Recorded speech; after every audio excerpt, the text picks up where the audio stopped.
Amados, vamos pegar nossas Bíblias neste momento e vamos abri-la na Epístola de Paulo aos Colossenses. Quero convidá-los a ler comigo, capítulo 2, versículo 8, 9 e 10. Só vou ler até o 10, se porventura o tempo nos permitir prosseguir nos versículos seguintes, aí nós lemos. Se não, semana passada eu fiz uma longa leitura do versículo 8 até o versículo 15 e acabamos que ficamos somente no versículo 8. Então nós vamos ler o versículo 8, 9 e 10 agora, introdução do que nós vamos falar.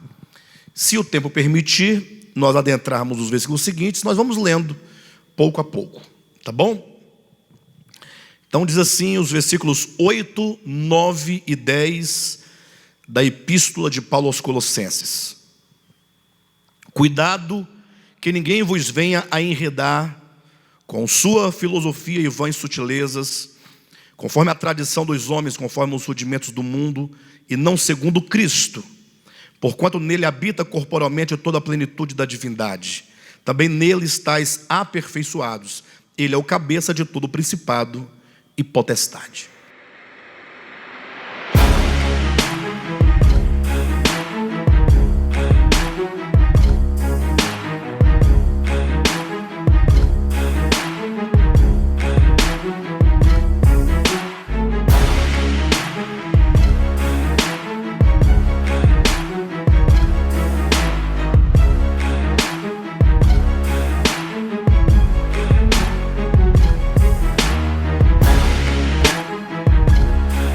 Queridos, eu quero lembrar vocês a ênfase que nós demos aqui no nosso último encontro, na última quarta-feira, que Paulo ele abre essa sessão de um modo mais específico.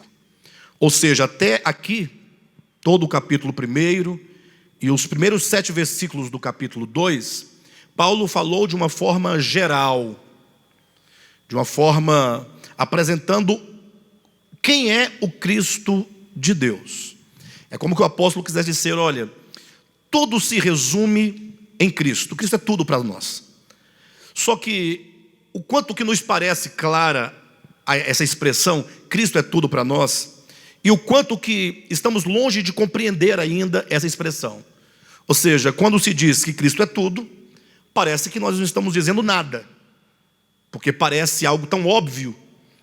Isso porque os cristãos já ouviram tanto que Cristo é tudo, que Cristo é o centro, que Ele é a universalidade, Ele é a centralidade. E isso, inclusive, nos chega em forma de canção, não é? Alguns pregadores ainda trazem essa ideia desse Cristo todo absoluto, todo inclusivo. E acaba que nós tomamos essa expressão no âmbito apenas doutrinário, e deixamos de perceber esta verdade tão fundamental do Evangelho, essa verdade tão essencial acerca da nossa própria existência, inclusive. Então Paulo ele abre aqui o capítulo 1 apresentando esse Cristo plenitude. Cristo é o pleroma, é a plenitude, capítulo 1, versículo 19, de todas as coisas. E no capítulo 2, versículo 9, Cristo é o pleroma e a plenitude da própria divindade. Ora, se Ele é o pleroma, a plenitude da divindade e a plenitude de todas as coisas criadas, conforme o capítulo 1, versículo 19, então Ele é o tudo e o todo absoluto. Então, talvez seria basicamente o que Paulo diz com breves palavras, no capítulo 17 de Atos, que diz que nele nós vivemos, nele nós nos movemos e nele nós existimos. Então essa existência minha, sua, inclusive de todas as coisas, só é possível nele. Então a cada dia, por exemplo, quando uma flor desabrocha, quando uma semente germina, a água que brota da terra e cria primeiramente uma fonte, e então cria um ribeiro, e vai um córrego, e vai ganhando dimensão, até chegar ao oceano, ou quando uma mulher concebe um filho, quando uma mulher concebe o espermatozoide, né? Ali chega no óvulo, é uma concepção, e começa o mistério da existência de um novo ser, até eu dar à luz. Tudo isso só é possível que seja dessa maneira e que assim aconteça por causa dele. Tudo está acontecendo nele.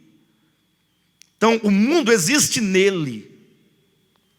Ele não somente é a origem e causa de todas as coisas, como ele é o presente de todas as coisas. Ele não somente dá origem para que as coisas venham a existir, mas ele agora é o meio no qual todas as coisas existem, se movem, e vivem nele. Nada vive fora dele. Olha a dimensão do que Paulo diz para nós acerca do Cristo. Quando ele então entra no capítulo 2, a partir do versículo 8 sobretudo, o capítulo 2 ele começa a fazer uma abordagem agora específica dos problemas da igreja, dos problemas que já ocorriam naquele tempo, problemas esses que estavam querendo afetar diretamente a igreja de Colosso, embora não houvesse ainda sido afetada. Paulo elogia esta igreja, mas ele está advertindo, dizendo que havia uma situação iminente, uma apostasia iminente, possível. É como que ele dissesse: olha, eu preciso advertir vocês contra o mal que ronda, que está presente neste tempo. Se Paulo disse isso há 2000 anos, imagine o que ele diria hoje, 2000 anos depois, com tanta apostasia. Porque a apostasia, em princípio, ela é só uma. Em princípio, a apostasia é qualquer desvio da verdade. A verdade é Cristo. Ele disse: eu sou o caminho, eu sou a verdade. A verdade é o próprio Deus, que é a realidade, a única realidade manifestada aos homens na pessoa de Jesus de Nazaré, que é o Cristo encarnado de Deus. Então, de maneira geral, apostasia é aquilo que vai de encontro a esta verdade, a este Cristo, quanto à sua encarnação, quanto à sua obra, quanto à sua mensagem. Só que esta apostasia, ela ganha uma veste, em cada lugar, uma veste diferente, e ganha uma veste de tempo em tempo. Ou seja, essa apostasia, ela ganha nomes, significados específicos de cada época, de cada era. Por isso que os profetas, eles têm um papel importante nesse processo, que é os profetas, enquanto membros do corpo de Cristo. Se nós pudéssemos falar acerca deles, metaforicamente, diríamos que os profetas são a boca e os olhos do corpo. Os olhos por causa da sua percepção das coisas. Os profetas, eles têm o discernimento. No âmbito dos ministérios do Espírito para o corpo e para o mundo, os profetas, eles enxergam. Eles são aqueles que conseguem, eles são videntes, estão vendo as coisas muito patentes diante deles. E o povo comum não consegue ter tal percepção. O povo comum, ele só vai dando glória a Deus, né? E vai seguindo. E o povo falando, eles dando glória a Deus. Aí o profeta vê, discerne, e aí ele fala. Ele abre a boca e diz: não, não é assim. E aí ele passa a denunciar aquela era e a denunciar o espírito daquela era, dando nomes a esse desdobramento de apostasia, dizendo: olha, isso aqui que parece cordeiro, não é cordeiro, é dragão. E aí ele vai dando nomes, desmistificando aquilo que para o povo comum parece ser de Deus. O profeta tem essa função de denunciar. Você pode ler Antigo e Novo Testamento, e você vai ver que sempre o profeta teve essa função de denunciar uma era, um tempo, abrindo diante das pessoas os acontecimentos que ocorrem nos bastidores da história. Infelizmente, entenderam o profeta como aquele que prediz alguma coisa na sua vida: amanhã você vai ganhar isso, vai ganhar aquilo outro. né? As pessoas, com isso também já é uma maneira de tirar o profeta da sua função, ou pelo menos de tirar a atenção das pessoas do verdadeiro profeta, para que ele fique buscando aqueles outros profetas. De sorte que as pessoas querem pessoas que profetizem daquele modo comum, corriqueiro, que não encontra apoio na Escritura, profecia em primeira pessoa, né? Como é que é isso? Eis que eu falo contigo. Se você perguntar, eu quem? Ele responderia, eu, o Senhor teu Deus, né? Aí a pessoa passa a falar, eis que eu tenho visto o teu sofrimento, tenho recolhido as tuas lágrimas, a depender para quem se entrega o recado, né? Aí há diversos tipos de recado, desde colocar no leito de enfermidade, de colocar câncer nos filhos, de matar, até dar um avião para a pessoa. Tudo vai depender do contexto, do lugar, da circunstância.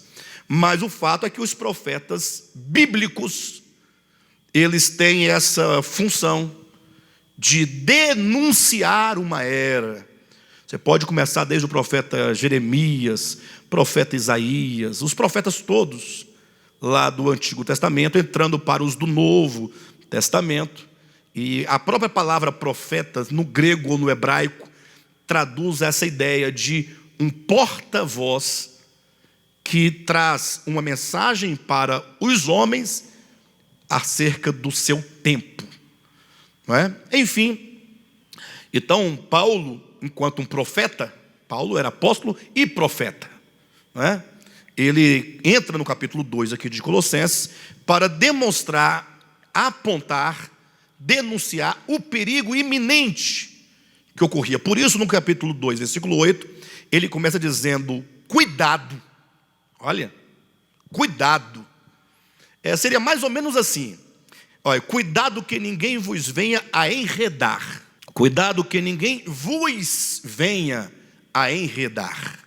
Enredar é um verbo que traz a ideia que você não seja preso numa rede. Numa rede. Você imagine você numa chácara, ouvindo o cântico dos pássaros, o canto dos pássaros. Aí você vê ali uma arapuca armada e de longe um caminhozinho de alpiste. E quanto mais próximo fica, até chegar dentro da arapuca com uma quantidade maior de alpiste. E você de longe ali, de repente você vê um pássarozinho inocente, puro, vem comendo e você vê, rapaz, ele será feito uma presa neste momento. Ele está sendo engodado, enganado. Aí você vai e espanta o pássaro, para que ele não caia naquela arapuca, caso não tenha sido você que tenha armado a arapuca. Mas estou trabalhando na hipótese de que você estava vendo algo acontecer, e porque você tem essa visão, essa leitura, ali tem um engodo, ali tem uma arapuca, ali tem uma ação perversa contra o pássaro, e há um propósito por detrás daquilo. Aí você, como um vidente daquela situação, que tem olhos para não somente ver, mas fazer a leitura, porque o pássaro também vê, só que ele não faz a leitura, ele não faz a conexão, ele não faz a interpretação, ele não sabe que existe um homem mau, perverso, que construiu uma arapuca pensando em pegar o pássaro, que colocou um engodo. O pássaro não sabe disso. O pássaro só vai ali comendo e fica tranquilamente ali, porque ele não tem essa leitura. Mas você vendo aquilo, você espanta para o pássaro não cair. Então esse espantar o pássaro é essa expressão, cuidado, de Paulo. Aqui. Quando Paulo diz cuidado, ele está dizendo, eu estou vendo o engodo. E eu percebo quão facilmente o homem, o crente, ele é passível de cair nessa armadilha. Lê a sua Bíblia. Cuidado que ninguém vos venha a enredar.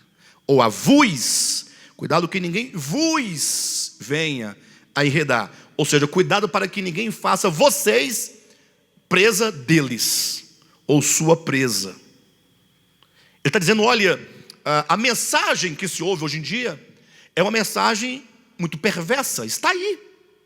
Ele está dizendo para a igreja de Colosso. E ele queria muito, inclusive, como nós vimos aqui no capítulo 2, versículo 2, que os laodicenses que já estavam enredados, pudessem compartilhar do mesmo entendimento da verdade que os crentes de Colossos. E ele também preocupado com os crentes que viriam posteriormente. Ele diz: eu não cesso de orar por vós, pelos laodicenses e por quantos não me viram face a face. É como se ele dissesse: olha, se no mar vai o pescador e coloca a rede ali, tecida de nylon, da mesma cor da água, e o reflexo da água, do sol na água, se confunde com o brilho dessas cordas, né, de nylon, que também dá um seu brilho, e o peixe vem vindo, ou um pássaro que vai caminhando, comendo um engodo até cair na arapuca. Ele diz: quanto aos homens, essa armadilha, essa arapuca, esse engodo acontece por meio das palavras. É aqui, ó: cuidado que ninguém vos venha arrendar com sua filosofia e vãs sutilezas. Ou seja, se para os pássaros tem arapuca, se para o peixe tem a rede, para os homens tem o discurso. Pessoas discursando com sua filosofia. Ele diz: todo jogo de interesses que atuam sobre os homens, nos homens na terra, para desviá-los da verdade, acontece mediante o discurso. Aí você não tem como não entender, porque Gênesis, que é a protologia bíblica, o começo, Gênesis, o começo, o princípio, Apocalipse, o fim das coisas anunciadas. O Gênesis começa com uma serpente falando. Daí as pessoas vão entrar naquele velha discussão: será que, pastor, antigamente os bichos falavam? Já me fizeram essa pergunta. Ou outros falam: será que a serpente falava? Aí, gente, vamos parar de pensar deste modo. Gênesis vai usar uma linguagem meramente simbólica. O que ela quer dizer é: desde os primórdios, toda degradação, todo desvio, toda apostasia acontece no âmbito do discurso. É isso que quer dizer. Tanto é que Apocalipse capítulo 12, versículo 9, o último livro da Bíblia, desmistificando o que diz Gênesis, fala: porque o diabo, vírgula, a antiga serpente, vírgula. Ó, então está dizendo que a antiga serpente, quando você lê disse a serpente, você tem que entender: disse o diabo. É isso que você tem que entender. Disse uma consciência caída, contrária a Deus, inimiga de Deus. Satã, adversário. Diabo, aquele que divide. Tudo que gera divisão na unidade do universo é diabólico. Lógico, tem o primeiro, o protótipo, o Lúcifer caído, mas que disseminou com suas vãs filosofias, com suas vãs sutilezas, desde o princípio falando aos homens, aos anjos, a todos os seres possíveis. Há uma voz, portanto. De sorte que o Apocalipse vai dizer acerca do ministério profético do falso profeta. O falso profeta, como descrito no capítulo 13 de Apocalipse, diz que tem aparência de cordeiro, chifres de cordeiro, se veste de cordeiro. E você olhando diz: é um cordeiro. Mas você só vai saber que não é um cordeiro quando ele fala, porque quando ele fala, a sua voz é voz de dragão. E voz de dragão é voz, o dragão é o diabo, a antiga serpente. Portanto, do início da Bíblia ao fim, do Gênesis ao Apocalipse, você tem uma voz de serpente, que é voz de dragão. Por que é voz de serpente aqui? E essa serpente agora é um dragão. Leia para você ver a descrição do dragão. Você vai ver que é uma serpente que cresceu. Uma serpente que cresceu. Uma serpente que, simbolicamente falando, foi ganhando corpo ao longo da história, ao longo da Escritura, até se tornar um dragão grande. E o que significa esse crescimento dessa serpente? Por que ela veio a se tornar dragão? Ora, porque tudo começa com uma consciência caída, particular, individual, mas essa consciência, quando compartilhada e quando forjada dentro do coração e da alma de outro, agora a serpente ela vai se tornando coletiva. Não é mais um contra Deus. Não é apenas o Lúcifer caído. Não é apenas o querubim caído. Agora é o querubim mais tantos anjos caídos. Depois é o querubim, os caídos e mais os homens caídos.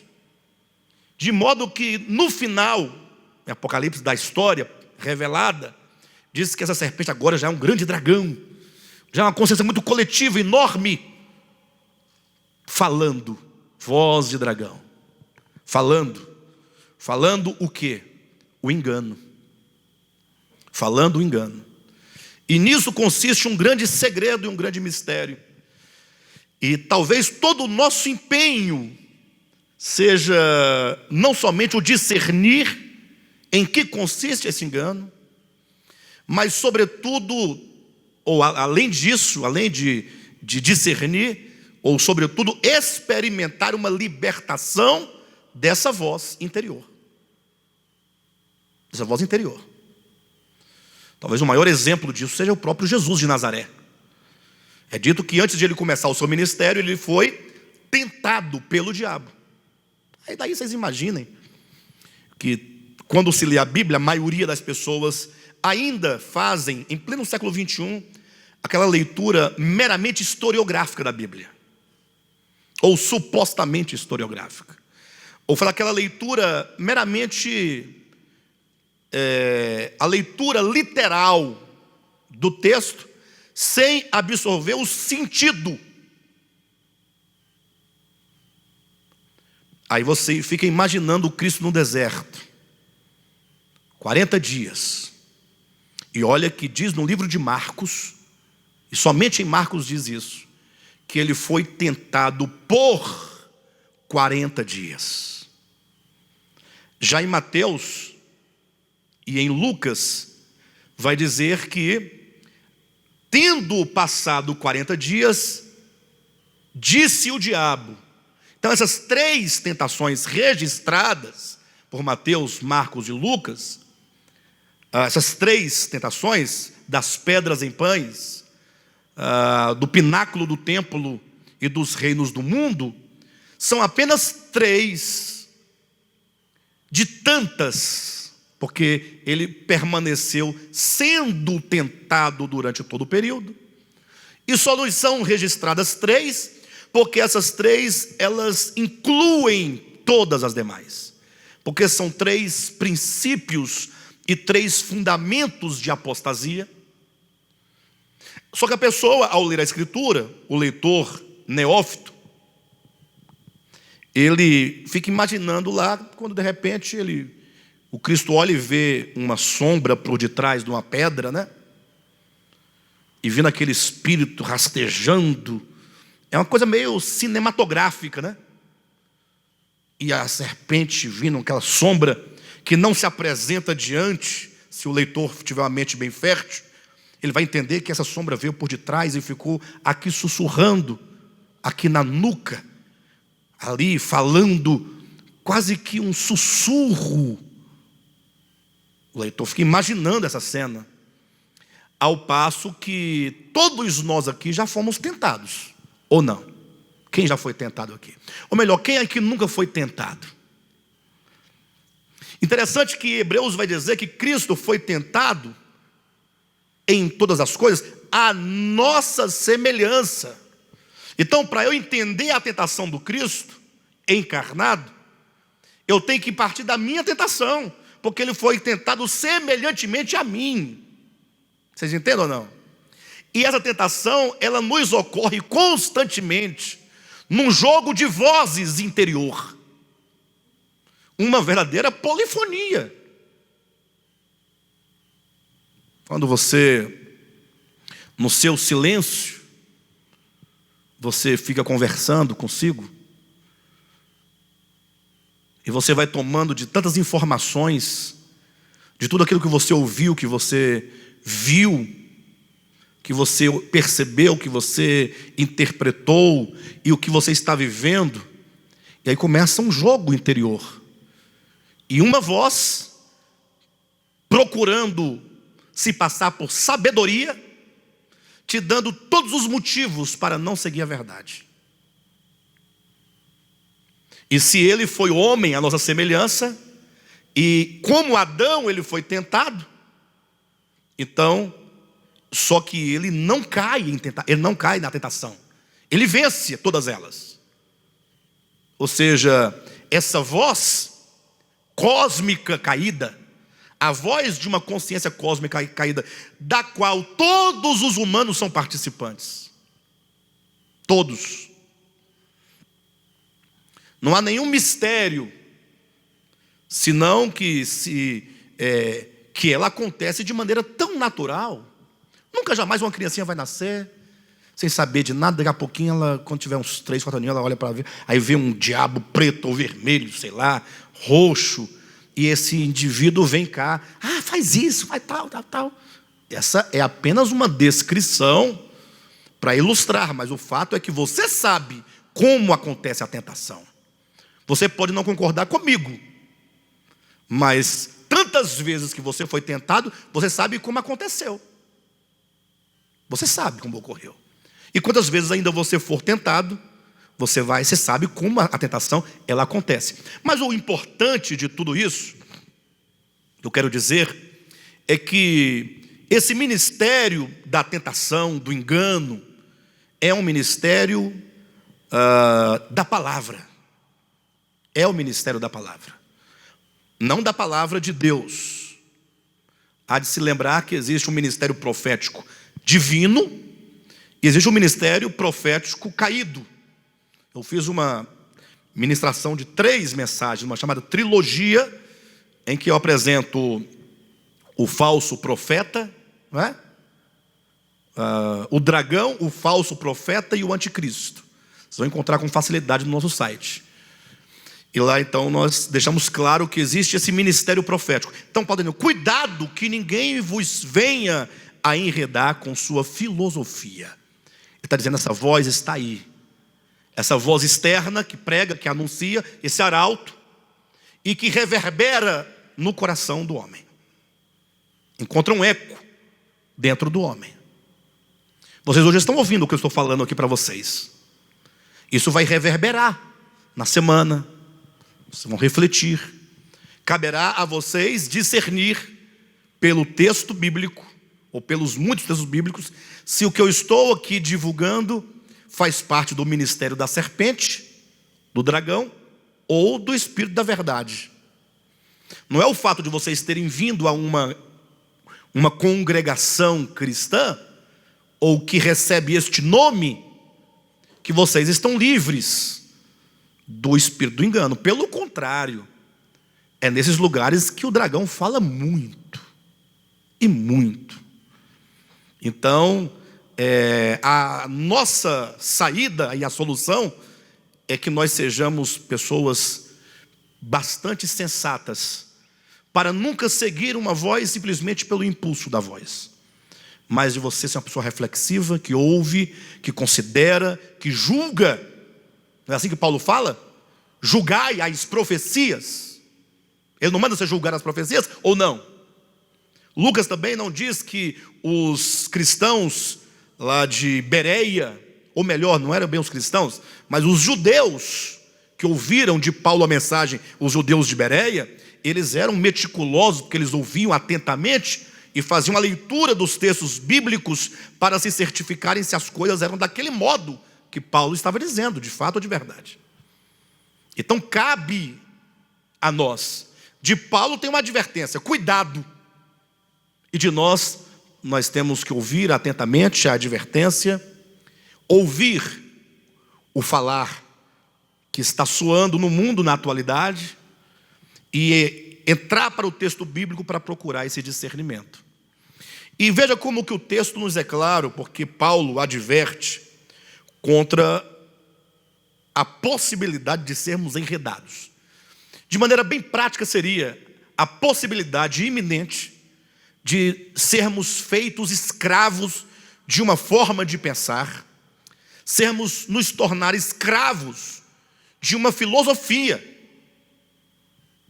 que está presente no mundo desde o início da humanidade. Ele diz que ninguém vos venha enredar com sua filosofia e vãs sutilezas.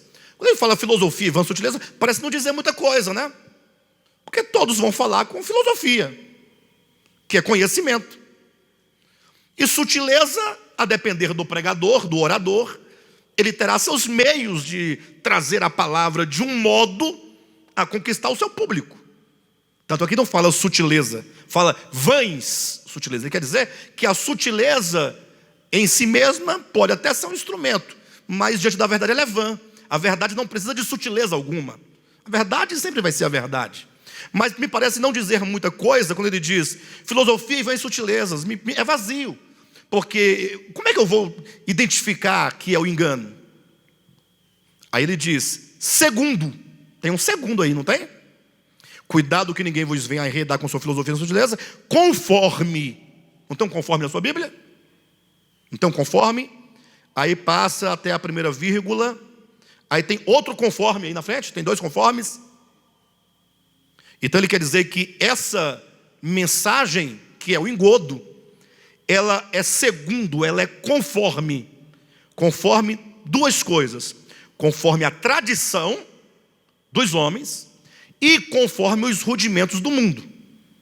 Ou seja, essa mensagem falsa, ela é tradicional. Se você buscar de Paulo para trás, você vai ouvir todos repetindo a mesma conversa. Tradição dos homens.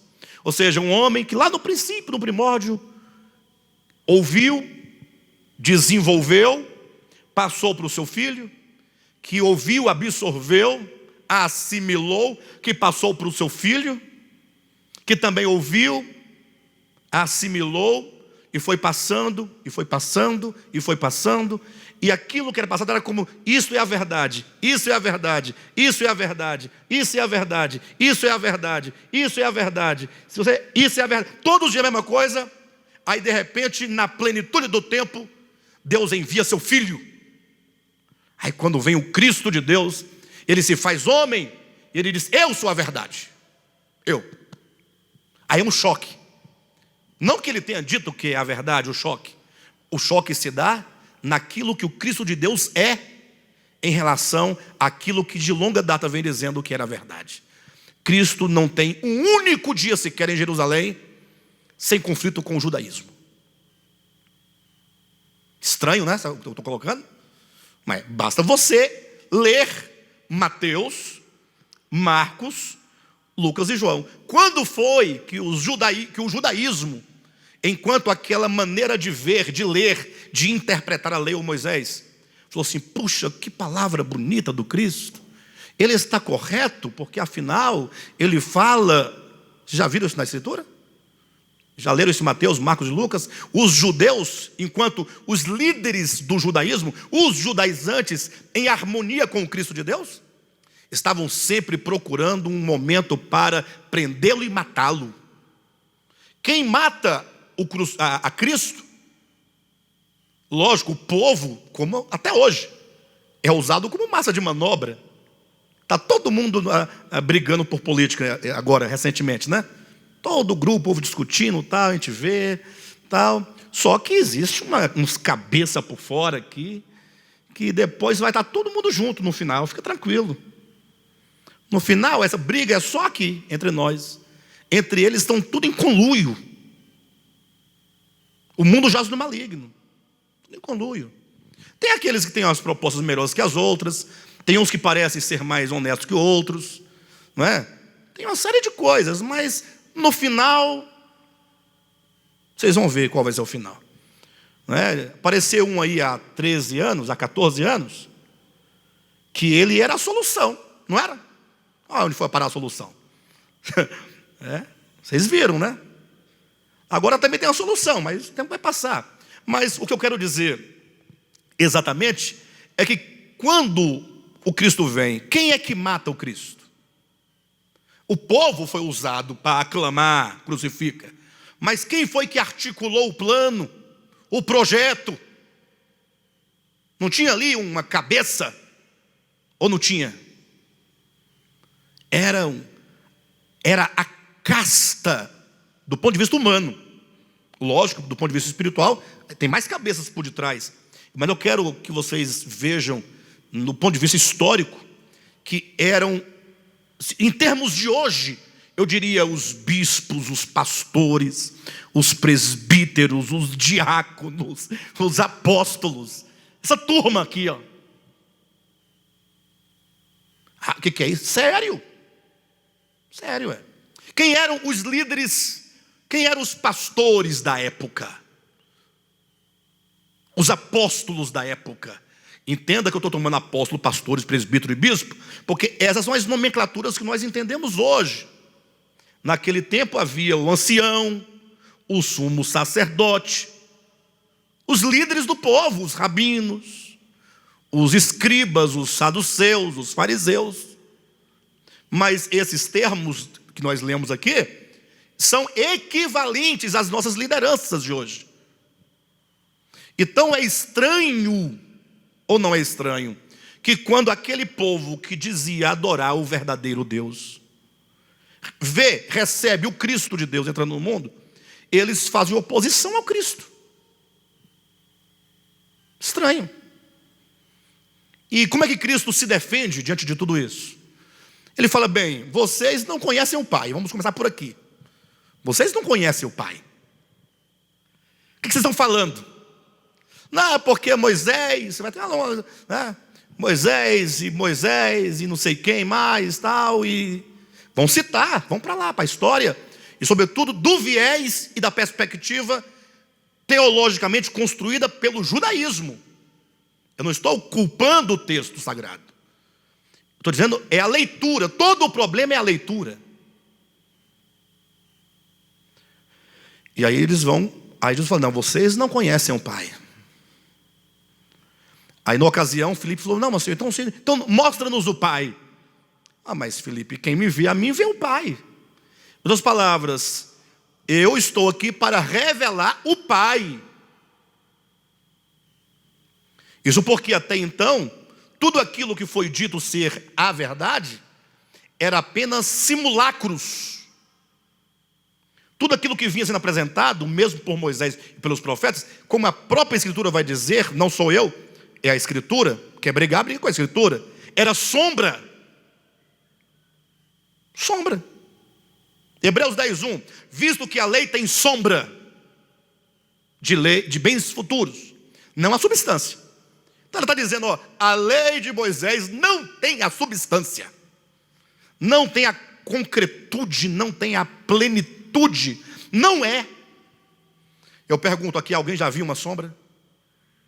Uma sombra qualquer? Alguém já viu a sua própria sombra?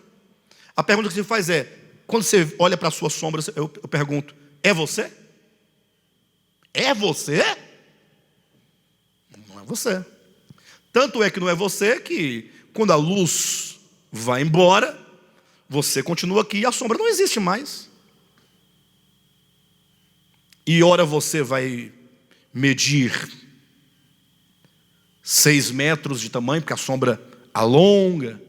Ora você vai ficar largo mais ou menos 1,5 metros, 2 metros de largura, porque a sombra enlarguece, ela distorce, e não existe sentido, nem humano, nem animal, para se relacionar, ou para tocar uma sombra. A sombra, talvez o conceito mais ideal para a sombra é aquilo que não é. Como assim? Basta você pegar um objeto qualquer, você pode fazer essa experiência uma hora. Inclusive a irmã Andresa, ela foi pregar em algum lugar e ela pegou e fez isso, essa experiência para os jovens, usando um objeto e uma lanterna para explicar. Então, eu poderia fazê-lo aqui, mas eu não me preparei. Achei a pedagogia da Andresa muito boa, porque mostra fatualmente o que é uma sombra. Aí ela projetou a luz, aí a luz vai. Só que ela encontra um bloqueio, a luz, que é o objeto. Aí ela passa por cima, passa pelos lados, mas não pode transpassar o objeto. Sim ou não? Então, enquanto a luz continuar, onde a luz não consegue bater do lado seguinte do objeto, a depender da posição, vai ficar uma ausência de luz. Essa ausência chama-se sombra. Sombra quer dizer não luz. Ausência de luz. E isso é o que a Escritura vai dizer que era a lei de Moisés. E aí eu tenho que ficar explicando isso 10 anos, 20 anos, 30 anos. E as pessoas sem entender, ainda discutindo, querendo trazer a sombra para explicar alguma coisa. Não vai explicar. A sombra nunca vai explicar uma realidade. Sombra não tem o tamanho correto, não tem a cor correta, não tem a textura, não tem o cheiro, não tem a mente, não tem a substância. Sombra é nada. Por isso que quando Cristo vem, os líderes do judaísmo não conseguem ver em Cristo o que eles viam na lei.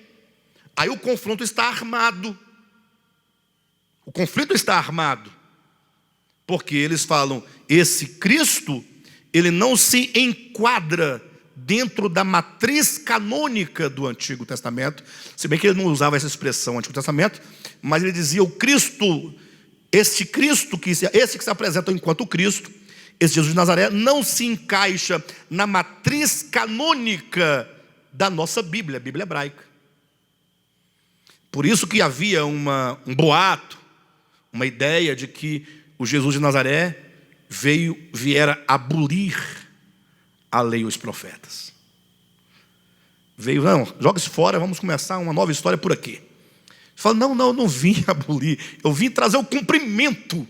Todo o problema é que os judeus não viam a substância da lei e dos profetas, ou não via o sentido que se cumpriria numa pessoa, o Cristo de Deus encarnado. Eles tinham uma carroça cheia de coisas, sábados, festas, indumentárias, comidas, bebidas, muita coisa.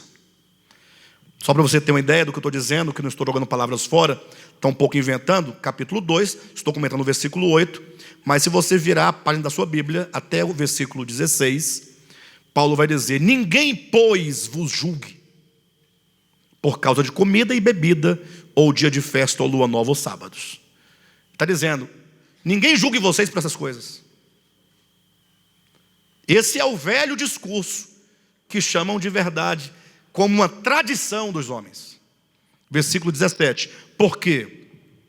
Porque tudo isso tem sido sombra das coisas que haviam de vir, porém o corpo é de Cristo. Então, ele está dizendo, a partir do Cristo, da encarnação do Cristo, a sombra foi dissipada, sumiu. Não olhem mais para a lei e para os profetas. É hora de olhar para o Cristo. Ele é a realidade. Por isso ele diz no versículo 8, cuidado que ninguém vos venha a enredar com sua filosofia e vãs sutilezas, conforme a tradição dos homens, conforme os rudimentos do mundo. E rudimentos do mundo é conforme o que o mundo nos primórdios entendiam por verdade. Eles tinham a ideia de Deus, não tinha? De divindade? Rudimento. Acreditam nisso? O próprio Moisés, a compreensão, a carga que ele tinha de compreensão acerca de Deus era rudimento. Porque Moisés viveu no tempo do rudimento. Eu não sou contra Moisés, cuidado. Hoje em dia andam por aí acusando o Alexandre Rodrigues de desviado. Sabiam? O Alexandre hoje, na atualidade, a última notícia, o último fake news que saiu dele foi que ele é um desviado. no sentido como eles entendem, de apóstata da fé. Porém, eu nunca estive tão seguro da fé. Tão seguro. De quem é esse telefone? Em nome de Jesus. Tem um dispositivo, irmãos, que a gente coloca no silencioso. Porque se tem assoviando, tira a nossa atenção, não tira? Alguém que tiver com o celular aí, só colocar no silencioso ou no vibracal, caso você tenha necessidade de ser avisado de alguma mensagem. Bem, mas então, eu estou cada dia mais claro, porque a cada dia eu sou por Cristo, aquele de quem o próprio João, na sua primeira epístola, declarou dizendo, não é, que sabemos que o Cristo de Deus é vindo. 1 João 5,20. Sabemos que o Cristo de Deus é vindo, e Ele nos tem dado entendimento para reconhecermos o verdadeiro. Que palavra! Para reconhecermos o verdadeiro. Ora, se Ele é o verdadeiro Deus, a partir do momento que você fala verdadeiro Deus, já implica que tem um outro Deus, ou que seja uma concepção acerca de Deus, que não é Ele de fato. Sim ou não?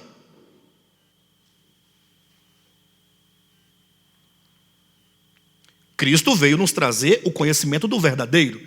Aí eu parto o segundo pressuposto. Se Cristo veio nos trazer o conhecimento do verdadeiro, antes desse Cristo se encarnar, não se tinha o conhecimento do verdadeiro. Porque quem traz o conhecimento do verdadeiro é Jesus.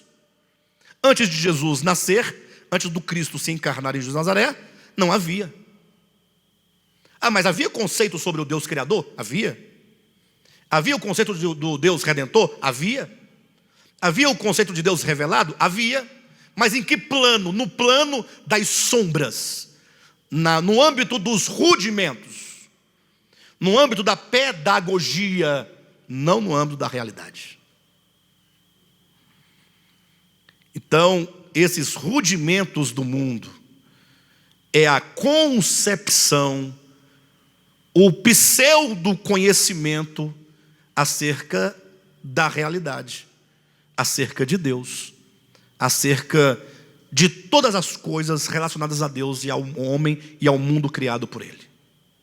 Então ele diz, olha, é preciso que nós venhamos a tomar o cuidado para que você não se torne escravo de nenhuma mensagem que não seja o Cristo de Deus.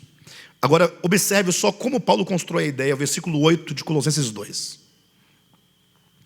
Cuidado que ninguém vos venha a enredar com sua filosofia e vãs sutilezas, conforme a tradição dos homens, conforme os rudimentos do mundo e não segundo Cristo. Quando ele diz e não segundo Cristo, ele quer dizer, você vai ouvir pessoas pregando conforme a tradição dos homens, pessoas pregando conforme os rudimentos do mundo, e você vai encontrar pessoas pregando conforme Cristo. Tem um conforme na sua Bíblia aí, e não segundo Cristo, não tem? Não tem um segundo? Segundo, conforme e conforme tem o mesmo sentido. Então, aqui Paulo nos traz uma verdade implícita. Quando ele fala enredar, ele fala de prisão. Concorda? Então ele está dizendo, olha, fatalmente nós seremos escravos. Fatalmente você vai estar aprisionado, enlaçado. Agora, cuidado para que esse enlaçamento, cuidado para que ele não seja conforme as tradições dos homens, conforme o movimento do mundo. Porque esse enlaçamento tem que ser segundo Cristo. É onde Paulo assume que todos os homens, sobretudo ele, toma para si essa ideia. Nós somos servos. Nós não somos senhores. Ou seja, o homem ele fatalmente estará a serviço. Paulo ele vai se identificar nas suas epístolas como eu, o prisioneiro de Cristo Jesus. Lógico que em algumas situações esse prisioneiro vai se referir a uma prisão literal, mas em outros contextos em que ele estava livre, significa que ele foi totalmente ganho por uma visão acerca do Cristo de Deus. E a partir dessa visão, ele se tornou um cativo do Cristo. Imagine vocês a história de Paulo, a experiência. A vida de Saulo pode ser dividida em 30 anos de judaísmo, 3 dias na casa de Simão o curtidor, quando ele levanta ali, ele se encontra com Cristo, no caminho de Damasco ele fica cego, ele vai para a casa de um homem em Damasco, 3 dias. Depois, 3 anos no deserto da Arábia. E depois mais 30 anos como apóstolo de Antioquia, para o mundo.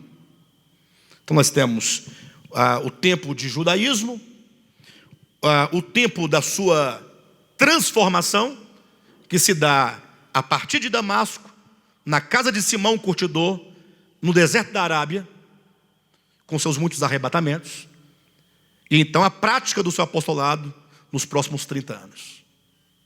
Paulo teria vivido 60 e poucos anos de idade, no total. Então, quando nós olhamos para a história de Paulo, nós vemos sempre um Paulo servo. Sempre. Tanto é que a linguagem figurada que Cristo usa para falar com ele é a imagem de um boi. Quando ele fala, dura coisa é para ti o recalcitrares contra os aguilhões. Essa é a imagem de um boi puxando um arado. Essa é a imagem que evoca. Então Saulo era um servo, um boi. Tanto é que Paulo, no futuro, ao escrever a sua primeira epístola a Timóteo, ao se referir aos presbíteros da igreja, ele usa um texto do Antigo Testamento para se referir ao serviço, dizendo, na lei está escrito, não ates a boca do boi enquanto ele debulha o trigo. Ele queria falar não do boi, mas daqueles que estão a serviço de Deus, mas usa o texto do Antigo Testamento, do boi, porque o boi representa o serviço. Mas em suma, Saulo, ele era discípulo de Moisés, criado, educado aos pés de Gamaliel. Ele se tornou uma pessoa, humanamente falando, esclarecida acerca do judaísmo. Saulo, ele não era apenas um judaizante. Ele tinha amor pelo judaísmo. Ele tinha uma paixão pelo judaísmo. Ele tinha um fervor pelo judaísmo. Paulo não brincava de ser judaizante. Não, levava a sério. Inclusive nós vivemos num tempo profético de Laodiceia, esses dias finais da história da igreja, em que falta espírito fervoroso. Infelizmente a gente vive num tempo de mornidão, de indiferença. É um fato. É um fato. Mas voltando para Saulo de Tarso, ele estudou, se formou, mas Paulo também era um camarada de cabeça muito aberta, porque ele era um cosmopolita, ou seja, ele tinha dupla cidadania.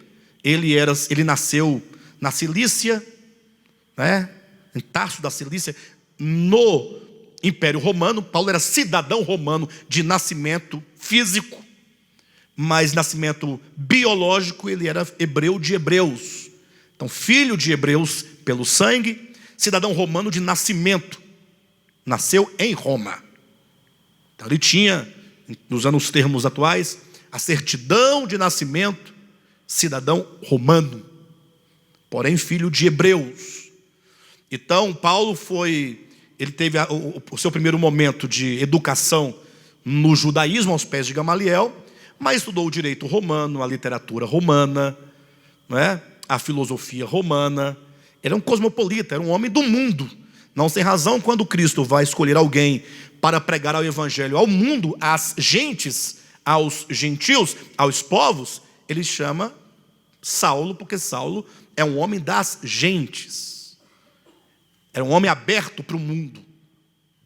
Mas observe que Saulo foi construindo, entenda espiritualmente falando, o edifício teológico dele, segundo o judaísmo. Quando estava pronto, totalmente pronto, aquele grande edifício teológico, entenda simbolicamente, tá, irmãos? Daqui a pouco alguém vai perguntar onde era essa cidade que Paulo construiu. Eu estou falando de um edifício simbólico, é a sua percepção, a sua ideia, a sua ideologia. Ele tinha um edifício teológico construído, quando na estrada de Damasco ele se depara com aquele que disse: eu sou o caminho, eu sou a verdade. Quando a verdade, como uma luz mais forte que o sol do meio-dia, resplandece, esse grande edifício teológico de Saulo cai por terra. E posso usar as palavras de Cristo: não fica pedra sobre pedra. E que golpe foi esse? Foi quando ele pergunta, quando ele ouve: Saulo, Saulo, por que me persegues? E Saulo pergunta: quem és tu, Senhor? Então, quem és tu quer dizer: não sei quem você é, revela-te a mim. Eu sei que tu és Senhor, Curios, mas não sei quem tu és. Quem és tu? Quando então ele ouve a voz dizer: eu sou Jesus, a quem tu persegues, ele fala: pronto, eu tenho aqui no mínimo 3 problemas, que seriam as 3 colunas do edifício de Saulo de Tarso. Primeira coluna: se ele é Jesus, ele está vivo. Primeiro problema. E eu estou perseguindo aqueles que dizem por aí que ele está vivo. Ou seja, no meu judaísmo, nós judeus não concebemos a sua ressurreição. Para nós ele está morto. Mas agora eu me deparo com ele vivo. Não é questão de provar nada. Ele está aqui, eu estou falando com ele. Como pode ele estar morto se eu falo com ele agora? Se eu o vejo? Ele se deparou com Cristo vivo. Então, primeiro fundamento: o Cristo não está morto, está vivo. Ou Jesus não está morto. Jesus: eu sou Jesus, a quem tu persegues. Jesus está vivo. Aquele Jesus que foi morto lá no Monte Caveira, crucificado, sepultado no túmulo de José de Arimateia, ele reviveu. Isso é um fato. Isso é fundamento da fé, a sua ressurreição. Segundo, ora, se ele ressuscitou, logo foi o Pai, foi Deus quem o ressuscitou. É o que tem poder sobre a vida. Nesse caso, Deus aprova o Jesus. Está aprovado. E nós, o judaísmo, o reprovamos. Por que os judeus mataram a Cristo? Porque ele se fazia igual a Deus. Porque ele se opunha a Moisés no sentido da manutenção das sombras. Jesus veio instaurar: eu sou a verdade. A sombra é a sombra, ninguém jamais viu a Deus. Eu sou a verdade. Aquilo lá se cumpre em mim, enquanto a substância. Então, se Deus aprovou, se Deus o ressuscitou, logo Deus o aprovou. Se Deus o aprovou, logo Jesus está certo. Então o judaísmo está o quê? Errado. E o terceiro e último pilar que é destruído é exatamente quando, se ele ressuscitou e está vivo, então ele é o Cristo prometido. Ele é o Cristo prometido. E agora, o que fazer diante desta revelação? Veja que Saulo não tinha motivo nenhum para se tornar um cristão. Nenhum. Por quê? um seguidor do Nazareno, um homem cuja vida, historicamente falando, era para judeus maldição e para os gregos era loucura. Quem jamais vai seguir um anátema e um louco? Quem em sã consciência? A não ser que tenha uma revelação. Então, quando ali o edifício teológico de Saulo cai por terra, Saulo agora começa, a partir da queda, a construção de um novo edifício, o que ele vai chamar lá na frente de igreja, né? Ele vai dizer: vós sois edifício de Deus. Então a ideia que Paulo tem de corpo de Cristo é toda a sua teologia, a sua cristologia. A cristologia paulina não prescinde do homem e dos homens. Por isso ele vai dizer: não sou eu quem vive, mas Cristo vive em mim. Então ele, Paulo, homem, esse Cristo que ele crê, a sua cristologia, só é real vivendo nele, vive em mim. Não é algo distante, algo do além, não é algo... Não, aqui, Cristo vive aqui em mim. E ele vai dizer aos filipenses que ele pregava e ensinava, mediante o seu ministério, até que Cristo seja formado em vós. Tá? O Cristo de Paulo não é um extraterrestre, é alguém aqui, em você. Experiência. Então nós vamos ver agora um homem, preste atenção, que quando percebeu que tudo o que ele havia recebido e compreendido daquele modo não tinha nenhum valor em si mesmo, ele vai dizer em Filipenses: o que para mim era lucro, isto eu considerei perda. Por causa de quê? Por causa da sublimidade do conhecimento de Cristo Jesus, o meu Senhor. É o momento que ele fala assim: pessoal, parou. Caminho de Damasco. Todos nós temos que ter o caminho de Damasco. Uma hora nós temos que ver diante de nós o Cristo em revelação, de modo a compreender o sentido cósmico e o sentido telúrico desse Cristo no homem. Entender, para que todas as coisas, mesmo as religiosas, percam total significado. Enquanto nós estivermos em busca de alguma coisa, não veste isso, não come aquilo, não usa esse sapato, não vê isso aqui, não toca nisso, essa bebida não, essa música piorou, olha, tem que não usa essa roupa, olha, é assim. Isso é só uma carroça de coisas, não tem valor. Enquanto pensar em Deus relacionado ao dinheiro, não tem valor. Nós vivemos um tempo de uma visão extremamente equivocada. Por isso que ele vai dizer assim: e não segundo Cristo. Ele quer dizer, quando eu vi o Cristo ressurreto, eu me tornei cativo, me tornei escravo. Quando ele diz assim, primeiramente ele pergunta: quem és tu, Senhor? E ele diz: eu sou Jesus a quem tu persegues. Aí o Saulo responde: o que queres que eu te faça? Ora, a expressão, o que queres que eu te faça, não é? Afinal, eu sou o teu servo. Diga-me o que tu quiseres que eu faça e eu farei. Eu, escravo de Cristo Jesus. Ele se torna o escravo do Logos, do Cristo, desse Jesus redivivo, desse Jesus ressuscitado.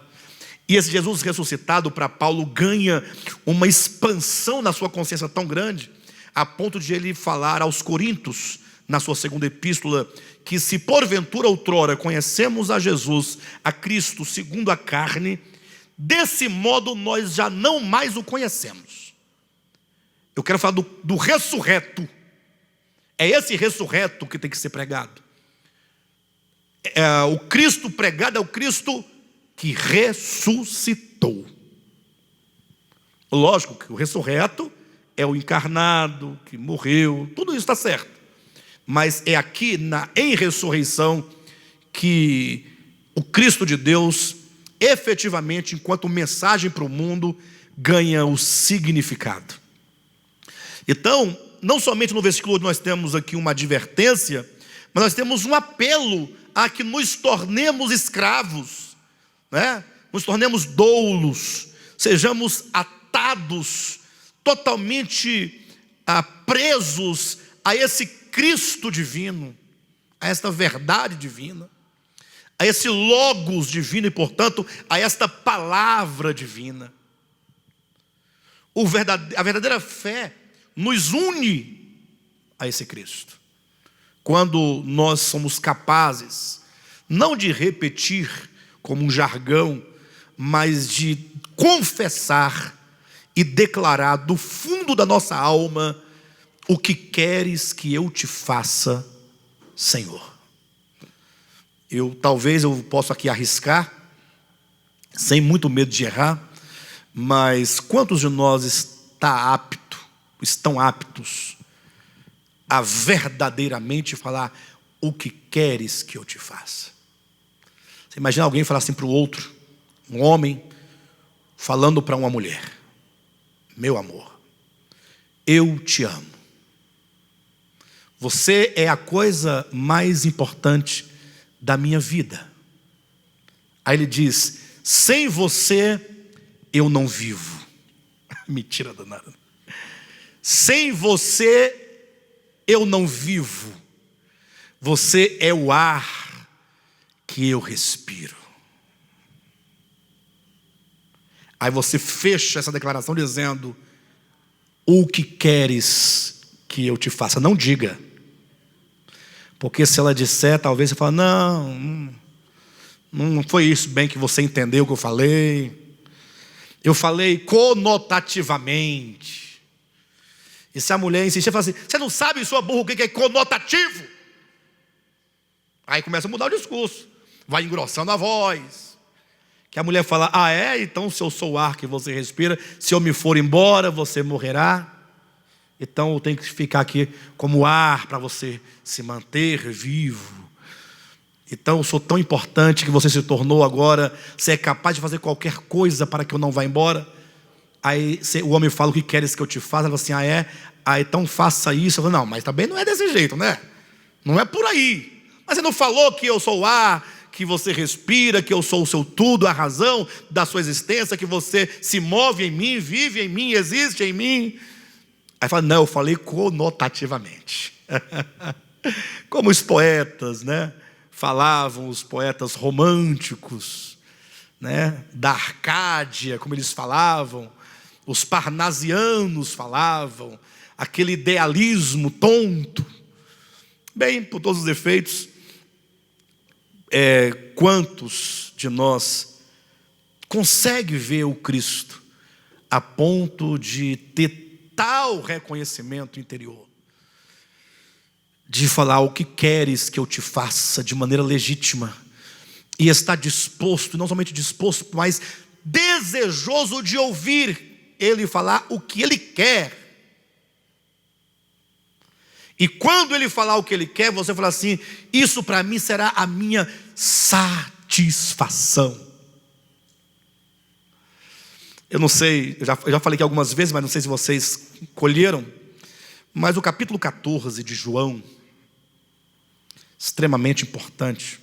O 15 também vai se referir a isso. Capítulo 14, 15, 14 a 17 de João, ele cria todo o contexto cósmico da queda e da redenção. Da queda do homem e da redenção do homem. O espírito cósmico da queda e o espírito cósmico da redenção estão nesses 4 capítulos. De modo que o filho vai falar assim: olha, guarde os meus mandamentos.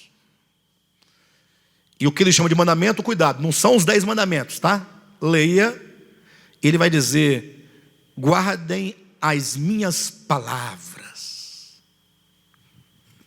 Ele vai dizer: Pai, eu transmiti aos homens as tuas palavras. E agora eu falo para os homens: guardem as minhas palavras. Ele diz: aquele que guarda as minhas palavras, esse é o que me ama. Aquele que guarda as minhas palavras é o que me ama. Ele está dizendo que o que nos leva a guardar as palavras é o amor. Aí ele vai dizer, nesses 4 capítulos, você vai encontrar em vários lugares, capítulo 15, 14, sobretudo, ele vai dizer: olha, mas o mundo me odeia. Então o mundo não guarda as minhas palavras. O mundo não recebe as minhas palavras. Mas vocês que me amam guardarão as minhas palavras. Então ele está dizendo que ser mundo ou ser cristão é uma questão de amar. É uma questão afetiva. Mas não é um amor platônico. Cuidado. Não é esse amor ideal, idealizado. É um amor fruto do conhecimento. A vida eterna é essa, que te conheçam. Impossível você conhecer a Cristo e não amá-lo. Se não o amamos, é porque não o conhecemos. E se dizemos que o conhecemos segundo a carne, não segundo o Espírito. Então, o nosso desafio é esse, é conhecer. Impossível conhecer a Cristo e não amá-lo. Ele está dizendo que todo o problema da queda, desde o primeiro até o último, todos, é uma questão de não conhecer e, consequentemente, de não amar. E quantos conhecerem verdadeiramente o Cristo de Deus, conhecerão o Deus verdadeiro e, por isso, haverão de amá-lo. Não tem como não amar. Então Saulo diz: o que queres que eu te faça, Senhor? Ele está totalmente tomado de um amor profundo, porque ele agora sabe quem é. Quem és tu, Senhor? E ele agora, ele ama a tal ponto de falar assim: tudo aquilo que eu considerava lucro, eu agora o tenho por perda, por causa da sublimidade do conhecimento de Cristo Jesus, meu Senhor, por amor do qual deixei todas as coisas. Vocês estão entendendo? Conhecer, amar. Algo simples, porém organicamente tão complexo. Diferente de uma religião, que a pessoa faz deste modo, porque se fizer diferente vai para o inferno. Pastor pregando: olha, não bebe não, você vai para o inferno. Olha, não toca essa música não, senão você vai para o inferno. Olha, se você não trouxer a sua oferta, o devorador vai tomar a sua casa, vai fundir o motor do seu carro. Olha, se você vestir essa roupa, você vai para o céu. Se vestir aquela outra, vai para o inferno. A pessoa fica num jogo de medo e ganância. Medo do diabo, do inferno. Ganância de ganhar um céu, uma abóbada. Abóbada. Uma roupa branca, uma coroa na cabeça, um lugarzinho lá. Nem que seja um puxadinho no céu para morar. Diferentemente de: o que queres que eu te faça, Senhor? Eu sei o que virá. Porque afinal, a partir desse momento eu estou rompendo com toda a tradição dos homens e os rudimentos do mundo, para servir a verdade. Paulo se torna escravo da verdade, disposto a fazer o que quer que ele diga, por amor. Tomado, amor. E ele diz no versículo 9, porquanto. Versículo 10 ele diz: também. Esse porquanto é explicativo, esse também, ele agrega mais uma informação dessa explicação. Por que Cristo? Por que só Cristo? Não pode ter umas coisinhas a mais? Porquanto nele habita corporalmente toda a plenitude da divindade. Ele viu o todo, o Cristo todo inclusivo. Ele entendeu, o versículo 10 diz: também nele estáis aperfeiçoados. Em outras palavras, o homem só está aperfeiçoado nele. E aqui temos de entender duas coisas básicas, já disse outra vez, mas tem que repetir. A primeira é: não tem como o homem não estar nele. Não tem. Como não tem, pastor? Tem os que estão em Cristo e os que não estão em Cristo. Sim, mas esse termo está em Cristo, ele tem que ser entendido no sentido ontológico e no sentido do Evangelho. O sentido ontológico é Atos 17, 28. Nele existimos, nele nos movemos, nele vivemos. Quem pode existir fora dele? Simples assim. Quem pode se mover fora dele? Quem pode viver fora dele? Paulo está dizendo para um grupo de pagãos lá em Atenas, na Grécia, para um grupo de, pelo menos até então, não convertidos ao Cristo de Deus. Então Paulo não está aqui relacionando o fato a uma possível resposta de fé das pessoas. Não. Ele fala: independente de vocês crerem ou não, o fato é, como alguns de vossos poetas disseram, e isso é verdade: nele nós existimos, nele nós nos movemos, nele nós vivemos. Isso é um fato. Fato da vida. A vida gera, a vida alimenta, a vida sustenta, a vida é o que nos faz existir. Ninguém pode viver ou existir sem a vida. A vida é Deus. Não é uma coisa que Ele criou. Até porque como é que Deus haveria de criar a vida? Se Deus é criador da vida, Ele é antes da vida. E se Ele é antes da vida, como é que Ele era? Se a vida é o ser. A vida é o ser. Eu só estou aqui com a aparência de ser, eu não sou. O ser é a vida. Porque a vida está em mim, dá a aparência que eu sou alguma coisa. Mas quando a vida se retira, eu simplesmente não sou mais nada. Então esse é um fato ontológico.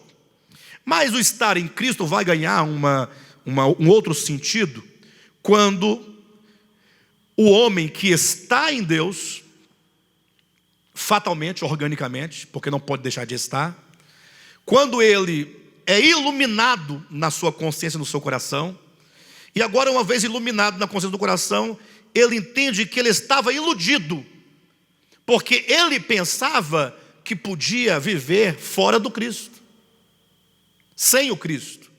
Mas a luz da verdade o faz perceber que ele não pode viver fora de Cristo. Aí ele agora se converte a esse Cristo. Aí se diz que esse que se converteu está agora em Cristo. Parece que é a mesma coisa. Mas uma coisa é o fato, a outra é a consciência do fato. É o que Jesus fala em João 15. Todo ramo que estando em mim não der fruto, é cortado. Então, se o ramo está, e ainda que esteja não dá fruto, o fato é que estando não garante fruto. Todo ramo que estando em mim não der fruto, ele o corta. O fato simples e puro de estar não garante que dá fruto. Mas ele vai dizer: permanecei em mim. Mas não estou? E se eu estou e não posso deixar de estar, por que permanecer em mim? Ele quer dizer, adquira a consciência desse fato. Saia da sua ilusão de pensar que pode fazer qualquer coisa sem Deus. Ele vai dizer: sem mim nada podeis fazer. Nada. Você não se move, não existe, não vive. E qualquer outra coisa, absolutamente, sem mim você não pode fazer. Então, quando o homem adquire a consciência da verdade, sem mim nada podeis fazer, e eu sou um ramo nele, que dele procede, aí eu, agora ganhando essa consciência, eu posso falar: não somente eu estou nele, mas agora eu permaneço nele. Esse permanecer, que é essa consciência, é que me fará produzir frutos. Então esse estar em Cristo, no sentido do Evangelho, é o adquirir essa consciência, e agora eu procedo como quem está de fato. Por isso hoje pode dizer, os que estão em Cristo. Ele diz, também nele estáis aperfeiçoados. Em outras palavras, você sabe quando é que o homem encontrará a plenitude da sua existência? Queridos, em nome de Jesus, eu vou ser honesto para vocês. Essa nossa existência é difícil, né? Atribuladíssima. Não poucas pessoas desejam fugir da sua existência. E as pessoas fogem pelos mais diversos caminhos. Tem os que cometem o suicídio físico. Tem os que cometem o suicídio social. Tem os que se entregam às drogas. Outros se entregam a bebidas alcoólicas. Outros se entregam à dissolução e prazeres sem medida. São fugas da existência. São pessoas que se entregam à sua própria desilusão e se tornam pessoas depressivas, sem nenhuma razão de ser nesse mundo. Se entregam, ficam deitadas no seu quarto com a porta trancada o dia inteiro, a noite inteira, o mês inteiro, o ano inteiro, sem vontade de sair de lá. Tem outros que buscam a completação da sua existência no dinheiro. Quanto mais dinheiro, mais ele se sente seguro, mais ele pensa que ele pode comprar as coisas que lhe tornam preenchidos. E quando adquire, não é? A pessoa pensa, se eu tivesse um celular tal, fica sonhando, eu seria feliz. É só até você adquirir. Dia depois você já olha para ele como a coisa mais banal que tem e já fica pensando no outro, que vale 3 vezes mais que aquele que você tem. O carro que você deseja nunca vai te preencher. A casa, a aposentadoria, nada. Afinal, tem pessoas que têm tudo isso e muito mais e se matam, estão depressivas. Ora, se a saída para o homem fosse a aquisição dessas coisas todas, os milionários não se matavam e nem tinham depressão, nem se entregavam às drogas. A pessoa é drogada porque é pilantra. A pessoa fala muito isso, né? Não. É só uma busca que ela está querendo encontrar algo que você também procura, se não nas drogas em outro lugar. Mas todo homem tem uma busca de plenificação, de plenitude, o que filosoficamente e mesmo vulgarmente se fala, a busca pela felicidade. O que é a felicidade? Felicidade é a pessoa cujo espírito, alma e corpo está totalmente pleno, sem carecer de mais nada. O que é a tristeza? Eu falei da felicidade. O que é a infelicidade? A infelicidade é a falta de algo, que é a plenitude. Você quer de todo modo se preencher. Aí você vai buscar o quê? O dinheiro, um casamento, um bem, uma vida próspera. Você vai procurar nas dissoluções, você vai procurar em alguma coisa. Nada disso vai te dar felicidade. Felicidade é a plenificação. Jesus vai dizer em João capítulo 15 que essa plenitude, que essa felicidade só ocorrerá quando o ramo que estando nele der fruto. Porque o ramo existe com uma única finalidade. Um ramo dar fruto. E lá está o agricultor, mas esse ramo não dá fruto. Aí fala, vou cortar. Por que o agricultor fala, vou cortar? Ora, porque o ramo existe para dar fruto. Se ele não dá fruto, ele não tem a razão da sua existência. Ele não cumpre o seu papel. Então, se ele serve para dar fruto e não dá fruto, então, por que estar aqui inutilmente? A vida inútil uma vida inútil. E Jesus vai dizer que esse fruto é a manifestação do amor. Em outras palavras, somente quando o homem amar verdadeiramente, e por causa desse amor, ele então passar a servir. Então a ordem seria o conhecimento pela revelação, conhecimento, amor, serviço. Aí esse homem se torna um homem pleno, totalmente feliz, em oposição à infelicidade. Ora, fora a felicidade e a infelicidade, tem outras duas coisas que nós chamamos de tristeza e alegria. A tristeza, ela lhe vem quando você sofre qualquer tipo de perda. Seu time ganha, você fica alegre. Se seu time perde, você fica triste. Veja que essa alegria não é felicidade, essa tristeza não é infelicidade. É um estado momentâneo. Porque no dia seguinte, na semana seguinte, seu time joga de novo e ganha, aí você torna a ficar alegre. Cadê a tristeza? Foi embora. Tristeza e alegria se entende por sentimentos do momento. Felicidade e infelicidade é uma condição de alma. Por isso que a pessoa que tem a felicidade, ele pode passar por dezenas de experiências de tristeza, sem nunca ser infeliz. Paulo, quantas vezes não se entristeceu no seu espírito? Por circunstâncias fortuitas, momentâneas. Mas ele podia dizer: aprendi a viver contente em toda e qualquer circunstância.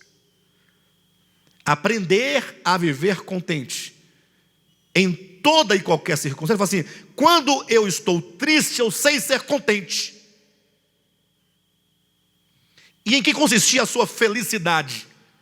Ele diz: alegrai-vos sempre no Senhor.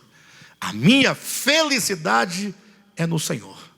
Aí pode vir a perseguição, a tribulação, o que vier. O vaso de barro vai se entristecer, vai ficar meio assim abatido, cambaleando, mas no meu espírito existe uma plenitude, porque eu encontrei nele. Nele eu estou aperfeiçoado. Lógico, o termo aperfeiçoado aqui vem de pleroma, plenitude. E portanto não pode se aplicar única e exclusivamente aos itens que ele vai mencionar nesse capítulo. Se é plenitude, não pode faltar nada. Embora ele vá elencar algumas coisas que eu encontro em Cristo, mas esse pleroma, nele eu estou pleno, é absoluto. Em outras palavras, o homem, quando ele entender esse Cristo e encontrar nele a sua razão, todos os problemas acabam, embora eles continuem. Acaba ou continua? Eles continuam como as vicissitudes da vida, do cotidiano, as coisas prosaicas. Mas o homem que encontrou essa plenitude em Cristo, ele não é um homem da terra. Ele sabe que a própria morte é apenas um processo. Ele sabe que a dor é necessária. Olha aí o entendimento. Ele sabe que os próprios sofrimentos nos aperfeiçoam. Por isso ele não dribla mais nada, ele não engana mais. Ele não tem por que enganar e ser enganado, ou se auto-enganar. Ele simplesmente encara ali com toda a sua fé, na certeza de que mesmo morrendo, permanecerá vivo eternamente. Que maravilha, né, amados? Que maravilha.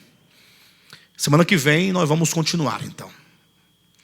Quando Paulo passa a apresentar essa plenitude, nele estáis aperfeiçoados, nele vocês estão plenos. E aí ele vai citar algumas conquistas do Evangelho. Versículo 11, 12, 13. Ele vai dizer o que aconteceu com o nosso coração e espírito, o que acontece quando esse Evangelho entra de fato. Quando esse Evangelho reina. Ele vai dizer que tendo isso, esse evangelho em plena ação, nós temos a plenitude, portanto de nada mais precisamos. É um modo de convencimento para que aqueles que estão em perigo de cederem ao judaísmo, ou cederem ao paganismo, ou cederem a qualquer ismo, no sentido de ter Deus enquanto um conjunto de coisas, que essas pessoas desistam dessas coiseiras todas para viver a vida com V maiúsculo, né? Para viver o amor, para viver a verdade. Amém?